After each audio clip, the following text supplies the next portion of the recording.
हम लोग हरिवंश राय बच्चन की कविता ही पढ़ रहे हैं अभी तक। आत्म परिचय 1 से 2 दिन और लगेगा। तो आगे वाला जो छंद है, आगे वाला जो अनुच्छेद है, पहले उसको पढ़ें, उसका वाचन हो। आगे वाला है, मैं निज रोदन में आग लिए फिरता हूँ मैं निज रोदन में राग लिए फिरता हूँ, शीतल वाणी में आग लिए फिरता हूँ। हो जिस पर भूपों के प्रासाद निछावर, मैं वह खंडहर का भाग लिए फिरता हूँ। हरिवंश राय बच्चन कह रहे हैं इस कविता में इन पंक्तियों के द्वारा कि मैं निज रोदन में आग लिए फिरता हूँ, कि मैं अपने रोदन में भी एक तरह का राग, एक तरह का स्वर को लेकर मैं चल रहा हूँ। अपने रोदन में मैं रोता भी हूँ तो उसमें भी एक राग है। आपने देखा होगा या नहीं, गांव घर में जब किसी की मृत्यु भी हो जाती है, उस मृत्यु पर रोने वाले जो लोग हैं, परिवार के बड़े बुजुर्ग, खास करके महिलाएं, तो उसमें भी देखते हैं कि रोने में भी एक स्वर के साथ, रुलाई भी एक स्वर के साथ होता है, उसमें भी एक राग रहता है। आपने देखी होगी फिल्म रुदाली फिल्म, उसमें भी चर्चित आर्ट फिल्म है रुदाली, उसमें भी प्रायः ऐसी बात देखी गई है। और मैंने गांव घर में देखा है कि कोई व्यक्ति मर जाते हैं तो उनके यश के बारे में, उनका नाम ले लेकर, उनके अच्छी बातों की चर्चा करके, अच्छे दिनों को याद करके महिलाएं जो रोती हैं, तो एक राग के साथ, एक स्वर के साथ।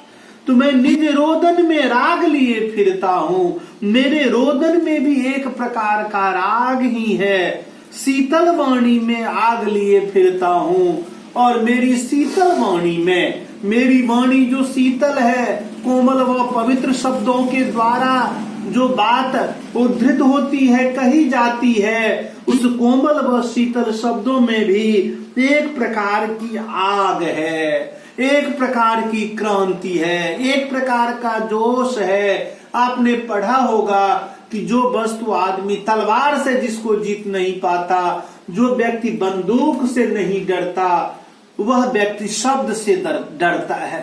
शास्त्र से जो नहीं डरता है वह शास्त्र से डरता है ना।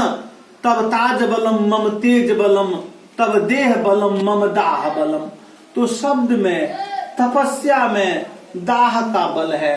शब्द में ऐसा चमत्कार है कि बड़े बड़े राजा के मुकुट को न्योछावर वहां पर होना पड़ता है। बड़े बड़े राजा भी सजदा कर देते हैं बड़े बड़े साहित्यकार के सम्मुख।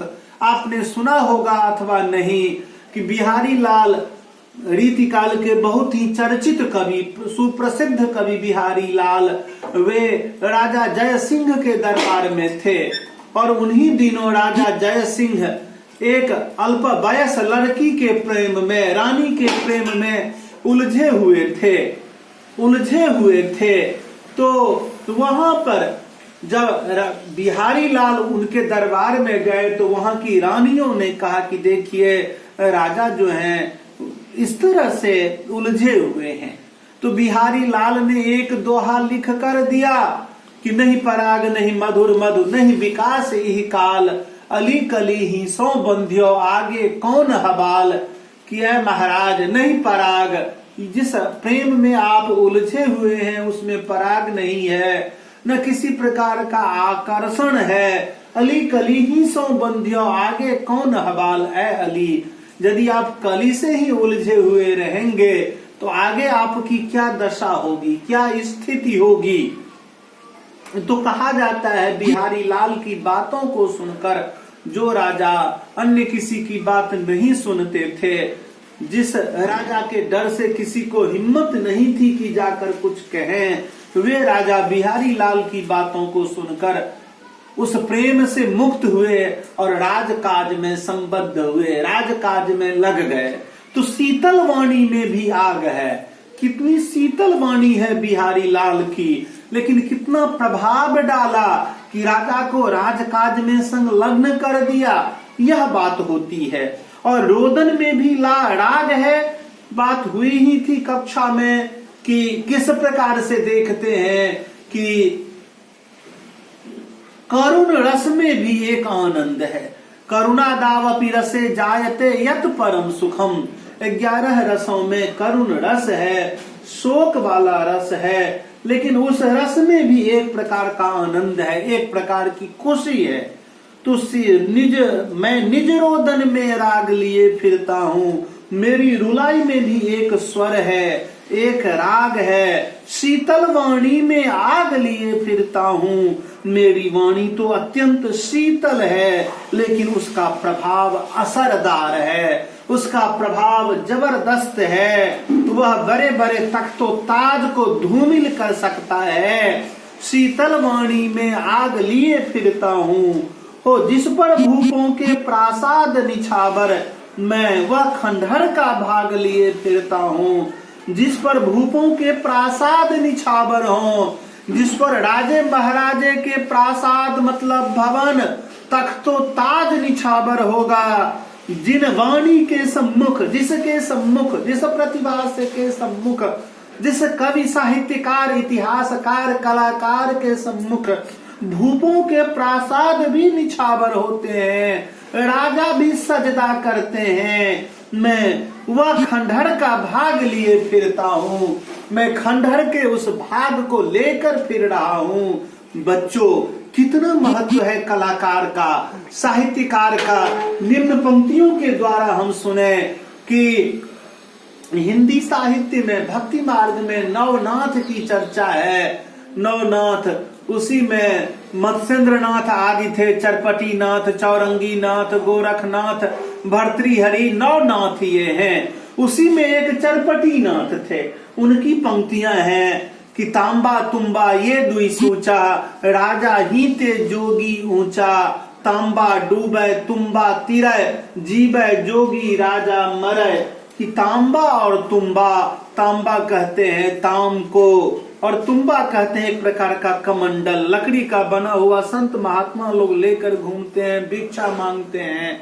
कमंडल नुमा ही गोल ऐसे करके गोल रहता है, ऊपर में डंटल पकड़ने वाला रहता है। तो कह रहे हैं कि तांबा तुम्बा ये दुई सूचा, तांबा भी सूचा मतलब पवित्र, तांबा भी पवित्र है, तुम्बा भी पवित्र है। राजा ही ते जोगी ऊंचा, राजा से जोगी हमेशा महान रहा है, राजा से महान योगी रहा है। तांबा डूबे तुम्बा तिरय, जीवे जोगी राजा मरय। तांबा डूब जाता है, राजा की कीर्ति धूमिल हो जाती है, लेकिन योगी की कीर्ति, साहित्यकार की कीर्ति दोनों, और बड़े बड़े कलाकार की रचना क्या होता है, अमर रचना रहती है। कब ईसा से 300 वर्ष 400 वर्ष पहले हुए थे, सुकरात हुए थे, प्लेटो हुए थे, उनका आदर जितना है उतना किसी साहित्य का, किसी राजा का नहीं है। कब वाल्मीकि जी हुए थे, कब भरत मुनि हुए थे, रस शास्त्र की रचना की, नाट्य शास्त्र की रचना की, उनकी चर्चा जितनी है, उस समय में कौन राजा थे, महाराजा थे, क्या थे, किसी की चर्चा नहीं। अभी भी स्पष्ट नहीं हुआ कि कालिदास किनके दरबार में थे, कहाँ जन्म हुआ था। तो तुम्बा हमेशा, योगी हमेशा, कलाकार हमेशा राजाओं से ऊपर रहा है। तो हो जिस पर भूपों के प्रासाद निछावर, भूप कहते हैं राजा को, प्रासाद कहते हैं महल को, जिस पर राजा के प्रासाद भी महल भी निछावर होते हैं, मैं वह खंडहर का भाग लिए फिरता हूँ, मैं खंडहर के उस भाग को लेकर चल रहा हूँ, खंडहर के मैं उस अंश को लेकर चल रहा हूँ, मैं उस वाणी को लेकर चल रहा हूँ जिस पर राजा के प्रासाद भी निछावर होते हैं, जिस पर राजा भी सजदा करते हैं, जिनके सामने राजा भी प्रणाम करते हैं, नतमस्तक होते हैं। मैं उस वाणी को लेकर चल रहा हूँ, मैं खंडहर के उस भाग को लेकर चल रहा हूँ, मैं शब्द के उस सामर्थ्य को प्रदर्शित कर रहा हूँ। तो बच्चों ठीक है, अब दूसरे दिन दूसरा छंद देखेंगे। धन्यवाद।